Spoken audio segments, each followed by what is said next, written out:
Welcome to A Mason's Work, the podcast where we review Masonic symbols and illustrate how they can be used to solve problems in everyday life.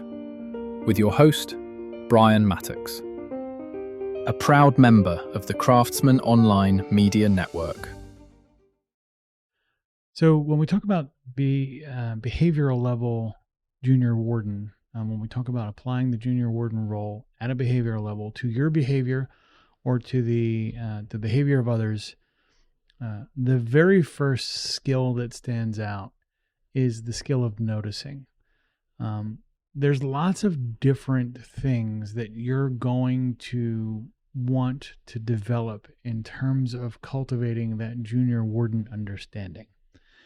Noticing your own bodily sensations is a skill called interoception. It's actually probably less a skill and more of its own sense. And we just recorded a beautifully sort of descriptive episode of this. It's on our YouTube channel, and it talks. I speak with a nationally recognized expert in the field of interoception about what does noticing mean, how does it get subverted, and taking the data from your body and using it to inform how you operate. So step one, if you have a moment, go to that YouTube video and give it a look. That skill and understanding the nature of that skill and what it is will give you a lot of insight into what kind of information you're looking for behaviorally or systemically from a Junior Warden perspective.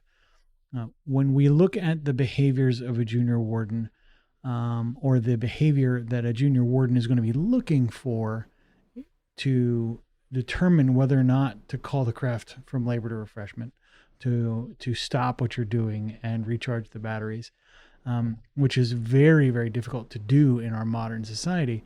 When we try and apply the Junior Warden perspective here, we have to start by being quiet, by slowing down the sort of mental cognitive process and listening to the environment, listening to your internal environment, your physiological responses.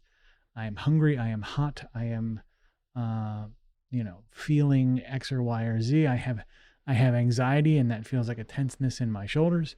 Whatever those kinds of sensory data that you want to collect is going to be vital to the process of understanding how do I determine when I need to take a break.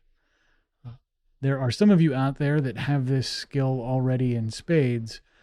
So from that perspective, you may not necessarily need to cultivate additional sensitivity there. To be clear, cultivating sensitivity, cultivating awareness is not necessarily trying to make the symptoms go away.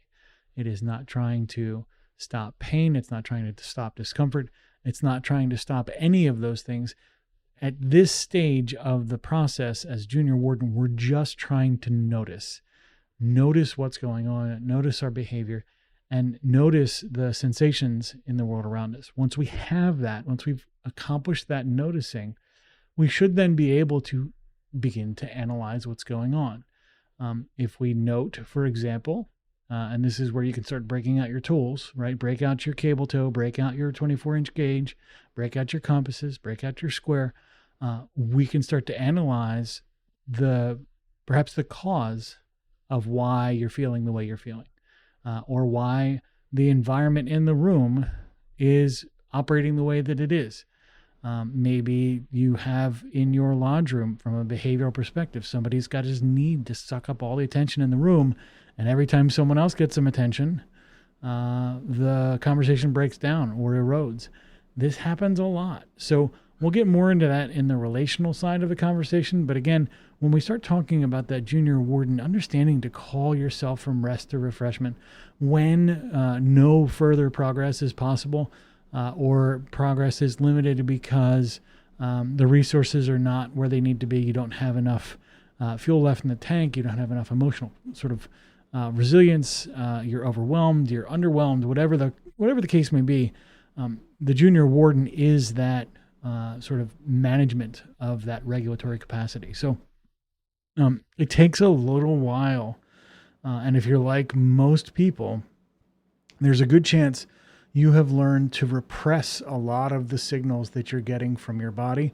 You may not have learned how to read the room, as it were, when you look out into the relationships in your life. Cultivating this sensitivity, again, not to indulge it, not to indulge the sensations, not to try and make them go away, not to judge them or evaluate them, but just to cultivate that awareness will enhance your ability to then determine what the right sort of course of action is for you moving forward.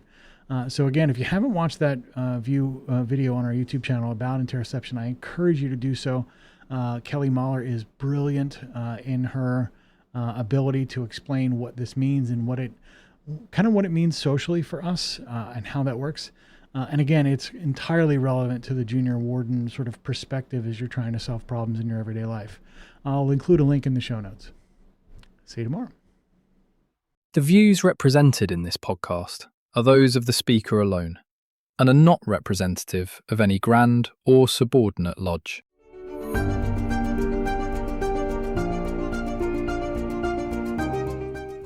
Hi, Brian here. I wanted to thank you so much for listening to this episode. If you have any suggestions or guidance for further episodes you'd like to see or hear, whatever the case may be, please don't hesitate to reach out to me at amasonswork.com, and we will try and incorporate your suggestions into a future recording. Thanks.